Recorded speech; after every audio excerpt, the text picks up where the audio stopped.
Nananatili para naman nga po ngayon ang Golden State Warriors bilang undefeated sa preseason dahil na rin sa kanilang sharpshooters kagaya ni Buddy Hield na kuminang at nagpakitang gilas, at dahil sa kanya napaka-impressive na performance, trending nga po ngayon sa social media ang kanyang pangalan. Maging si Coach Steve Kerr, pinuri ang shooting accuracy nito at pagiging agresibo sa opensa. Sinabi rin naman nga po ni Stephen Curry na malaki ang inaasahan nilang maiaambag ni Buddy Hield ngayong season. At sa pagtatapos nga po ng naging laro, mismong si Buddy Hield na ang nagsabi gustong-gusto nga po niya ang playing style ng Warriors dahil mas nabibigyan siya dito ng pagkakataon na ipakita ang kanyang tunay na potensyal. Maaga na rin naman nga po ngayong pinapatunayan sa kanyang mga haters na hindi nga talaga nagkamali ang Warriors sa pagkuha sa kanyang serbisyo ngayong off-season, gayong siya ang pinaka-perfectong player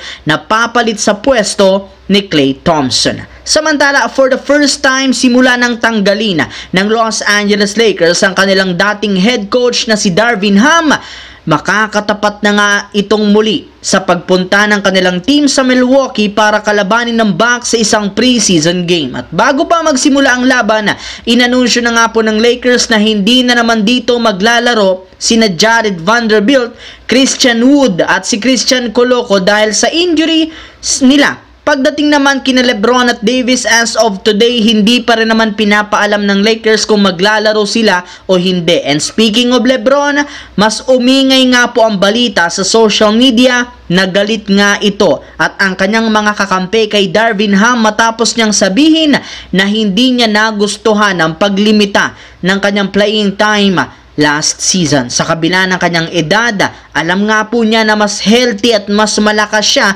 kumpara sa majority ng mga players sa liga. Naniniwala nga ang ilang mga analyst na halos lahat ng mga players ng Lakers hindi gusto ang pamamalakad dito ni Darvin Ham dahil ni isa man sa kanila hindi nagreklamo matapos itong sisantihin ng kanilang team. Sa kabilang banda, kasunod nga po ng pagbabago ng rules ng PBA sa height limit ng mga import para sa darating na Commissioner's Cup, hindi na nga po magganda o gaga ang mga team sa paghanap ng mga big man na magagamit nila. At isa sa mga agresibong kupunan dito ay ang Converge na kinakausap na nga po ngayon ng kampo ni Dwight Howard para makuha nila ito bilang import. Ayon sa source, matagal na nga pong nililigawan o nakikipag-negotiate ang front office ng Converge, sadyang nahihirapan silang makuha ito kasunod ng conflict of schedule. Para nga sa inyong kaalaman, nakakommit nga po si Dwight Howard sa Strong Group Athletics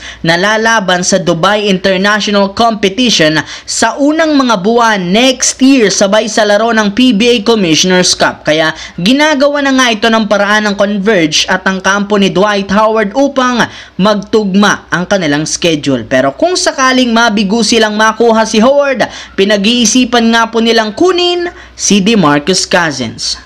So yun lamang mga idol ang ating bagong video na ating pinag-usapan ngayon dito. Once again, this is your J-Zone TV. Huwag kalimutang mag-like, mag-subscribe, pindutin ang notification bell sa aking channel para lagi kayo maging updated sa mga videos na pinapalabas ko. Isang malaking shoutout sa lahat mga idol. Maraming salamat po.